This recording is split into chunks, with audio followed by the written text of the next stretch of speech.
இத்தனை வருஷமா பழனியில முருகன் மட்டும்தான் ஆண்டி கோலத்துல இருந்தார். இந்த விடியா திமுக ஆட்சியில இன்னைக்கு ஆயிரக்கணக்கான நடப்பாதை வியாபாரிகள் ஆண்டி கோலத்துல இருக்காங்க. மட்டும்தான் நம்ம ஆண்டி கோலத்துல பார்க்க முடியும். ஆனா இந்த விடியா திமுக ஆட்சி காலத்துல நடப்பாதை வியாபாரிகள் அத்தனை பேரும் இன்னைக்கு ஆண்டியா நிக்கிறாங்க.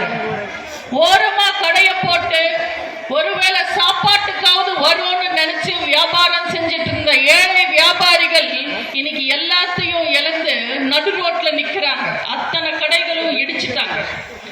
கேட்டா கோர்ட் உத்தரவு கொடுத்திருக்கு, எங்களால ஒன்றும் பண்ண முடியலன்னு சொல்றாங்க திமுக. கோர்ட் மதிக்கிறவங்களா திமுக? யாரை ஏமாத்துறதுக்காக பேசுறாங்க?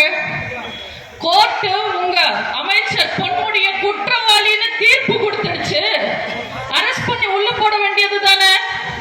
அவர் அப்பீலுக்கு போவாரு. சமயம் கொடுத்து இன்னைக்கு நாடாளுமன்ற குழுல உறுப்பினரா சேர்த்திருக்காங்க. மாநாட்டுல முதல் வரிசையில உட்கார வச்சிருக்காங்க மரியாதை கொடுத்து. அதே கோர்ட் செந்தில் பாலாஜிக்கு பெயில் கொடுக்க முடியாதுன்னு சொல்லியிருக்காங்க. அந்த செந்தில் பாலாஜிய கோர்ட்டை மதிக்காம இலாக்கா இல்லாத அமைச்சரா வச்சிருக்காங்க திமுக. ஆனா அப்பாவி மக்கள் விஷயத்துல மட்டும் கோர்ட் சொன்னிச்சா உடனே இவங்க வந்து ராவோட ராவா கடையெல்லாம் இடிச்சுட்டாங்களா? ஸ்டாலின் இடிச்சது வெறும் கடை இல்ல, இந்த மக்களோட உழைப்ப, இந்த மக்களோட வாழ்க்கைய, இந்த மக்களோட எதிர்காலத்தை. இன்னைக்கு பழனியில எத்தனை பிரச்சனை. நான் இன்னைக்கு மதியமே மீட்டிங்காக பழனிக்கு வந்துட்டேன். வரும்போது வழியில எல்லா பக்கம் குப்பையா இருந்தது. என்ன இப்படி இருக்கேன்னு வந்து கேட்டேன். எனக்கு சொன்னாங்க, கார்பரேஷன் எந்த வேலையுமே செய்யறது இல்ல, குப்பை அல்றதே இல்லைன்னு. நீங்க எல்லாம் கவலைப்படாதீங்க, அதிமுக கூடிய சீக்கிரத்துல வரும், எல்லா குப்பையும் நாங்க எடுப்போம். நான் திமுகவையும் சேர்த்துதான் சொல்றேன், ஒட்டுமொத்த தமிழ்நாட்டையும் நாங்க சுத்தப்படுத்துவோம். கவலைப்படாதீங்க மக்களே. எதுவா இருந்தாலும் விதைச்சா விளைஞ்சே தீரும். அது விதையானாலும் சரி, வினையானாலும் சரி. தமிழ்நாட்டு மக்களுக்கு எத்தனையோ கஷ்டங்கள் கொடுக்கறாங்க இந்த ஆள தெரியாத திருட்டு திமுக அரசாங்கம். அதெல்லாம் வேடிக்கை பார்த்துக்கிட்டு சும்மா இருக்க மாட்டாரு. இந்த மலையில இருக்கிற பழனிசாமியும் சரி, அதிமுக பொதுச் செயலாளர் எடப்பாடி பழனிசாமியும் சரி, திமுக செய்யற அத்தனை தவறுகளுக்கும் தண்டனை உண்டு. இந்த பொதுக்கூட்டம் ஒரு சிறப்பு பொதுக்கூட்டம். புரட்சி தலைவரின் 107வது பிறந்த நாள் விழா சிறப்பு பொதுக்கூட்டம்.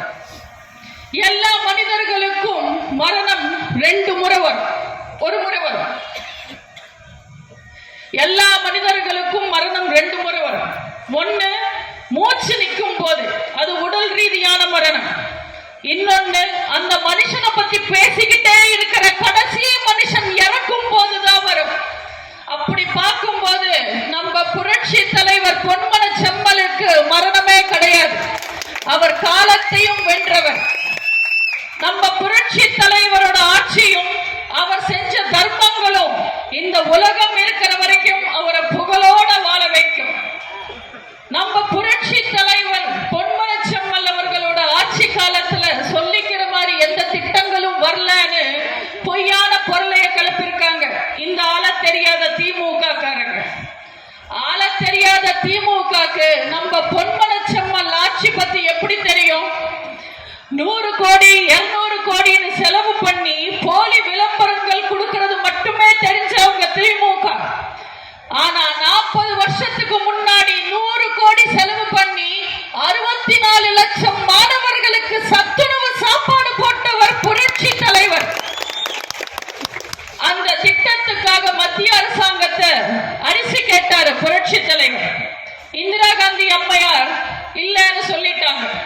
யோசிச்சு பாருங்க, அந்த சமயத்துல மட்டும் கருணாநிதியோ ஸ்டாலினோ ஆட்சியில இருந்திருந்தா பழிய தூக்கி மத்திய அரசாங்கம் மேல போட்டுட்டு மாநில அரசாங்கத்துக்கிட்ட நிதி இல்லைன்னு சொல்லி மக்களை ஏமாத்தி திட்டத்தை கைவிட்டிருப்பாங்க.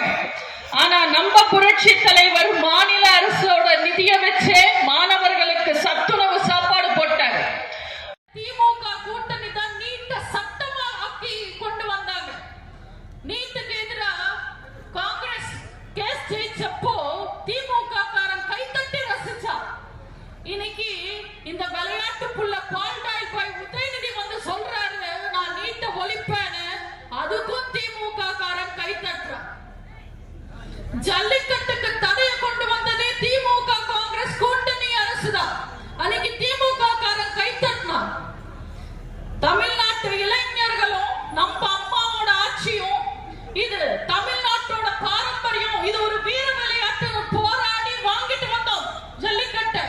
இன்னைக்கு அந்த ஜல்லிக்கட்டுல வெக்கம் மானம் சூடு சொர்ணம் இல்லாம உதயநிதி வந்து உட்கார்றாரு, வேடிக்கை பார்க்கிறாரு, அங்க அரசியல் செய்யறாரு.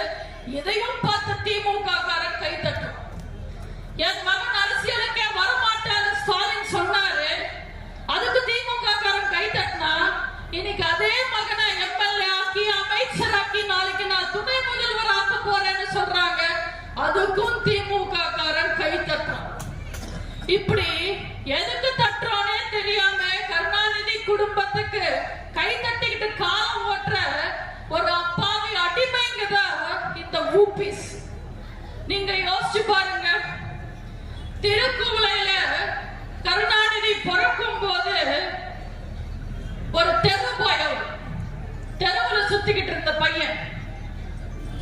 அதே கருணாநிதிய வெளிநால புதைக்கும் போது அவர் ஒரு திருபாய், அம்பானி மாதிரி அத்தனை சொத்து. ஒரு தெருபாய் ஒரு திருபாயா ஆனது எப்படி? அதுக்கு அவர் எத்தனை உடம்பிறப்புகளை ஏறி மிதிச்சிருப்பாரு, எத்தனை குடும்பங்களை வாட்டி வதச்சிருப்பாருன்னு நீங்க யோசிச்சு பாருங்க. இப்ப எல்லாம் உதயநிதி மக்களை ஏமாத்துறதுக்காக எங்க வந்தாலும் கேக்குறாரு, நாங்க நிதி கேட்கிறோம், மத்திய அரசாங்கம் கொடுக்க மாட்டேங்குது, மத்திய அரசாங்கம் எங்களை ஏமாத்துதுன்னு சொல்றாரு. அன்னைக்கு ஒரு பேட்டி கொடுத்தாரு, காசு கேட்டா கொடுக்க வேண்டியது தானே, கொடுக்க மாட்டேன்றீங்க, இது என்ன உங்க அப்பா வீட்டு காசான்னு கேட்டாரு உதயநிதி. நான் அவரை கேட்கிறேன், மக்கள் வரி பணமா 1 ரூபாய் பணம் கட்டினா அதுல 50 பைசா மத்திய அரசாங்கத்துக்கு போகுது, 50 பைசா மாநில அரசாங்கத்துக்கு வருது. அப்போ மக்கள் வரி பணமா கட்டுற பணத்தை வச்சுக்கிட்டு நீங்க என்ன பண்றீங்க? மக்கள் தேவைக்காக மக்களுக்காக திட்டங்கள் தீட்டுங்கன்னு சொன்னா என்ன கேட்டாலும் எங்க கிட்ட பணம் இல்லைன்றீங்க. உங்க அப்பா வீட்டு காசா? சென்னையில வெள்ளம் வந்தப்போ எல்லா ரேஷன் கார்டுக்கும் நாங்க நிவாரணம் 6,000 ரூபாய் தரோம்னு சொன்னாங்க. ஆனா அத்தனை பேருக்கும் கொடுக்கல. எல்லா ரேஷன் கார்டுக்கும் தரோம்னு சொல்லிட்டு நிவாரணம் வாங்க போன உங்க கிட்ட சக்கரை கார்டு வச்சிருந்தா தரமாட்டோம், வருமான வரி கட்டினா தரமாட்டோம் ஏமாத்துறாங்க. ஏன் ஏமாத்துறீங்க மக்களை? அத்தனை பேருக்கும் கொடுக்க வேண்டியது தானே, உங்க அப்பா வீட்டு காசா? தேர்தல் சமயத்துல எல்லா பெண்களுக்கும் 1000 ரூபாய் தரோம்னு சொல்லிட்டு தேர்தல் முடிஞ்ச உடனே தகுதியானவங்களுக்கு மட்டுமே 1000 ரூபாய் தரோம்னு சொல்லி பாதி பெண்களை ஏமாத்துறாங்க. எல்லா பெண்களுக்கும் கொடுக்க வேண்டியது தானே, உங்க அப்பா வீட்டு காசா? யார்கிட்ட ஏமாத்துறீங்க?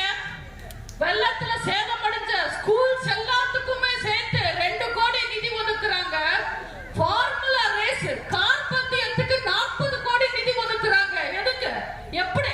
உங்க அப்பா வீட்டு காசா? ராணுவத்துல செத்தவனுக்கு 3 லட்சம், கள்ளசாராயம் குடிச்சு செத்தவனுக்கு 10 லட்சம் தரீங்க. உங்க அப்பா வீட்டு காசா? ஏபி பில் எல்லாம் இஷ்டத்துக்கு ஏத்திட்டீங்க, விலையெல்லாம் ஏத்திட்டீங்க, வரியெல்லாம் ஏத்திட்டீங்க. எதுக்காக? உங்க அப்பா வீட்டு காசா? நாங்க எந்த பால் குடிக்கணும் எந்த பால் குடிக்க கூடாதுன்னு சொல்றதுக்கு நீங்க யாரு? பெட்ரோல் விலை குறைக்கிறோம்னு சொல்லி பால் விலையை ஏத்திருக்கீங்க. உங்க அப்பா வீட்டு காசா? இப்படி திமுக நாக்கு புடிக்கிற மாதிரி 4 கேள்வி நீங்க கேட்கணும், இந்த ஊடகங்கள் கேட்கணும்.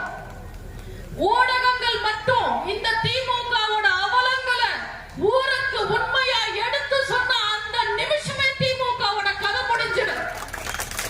உண்மை ஊடகங்கள்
புகழ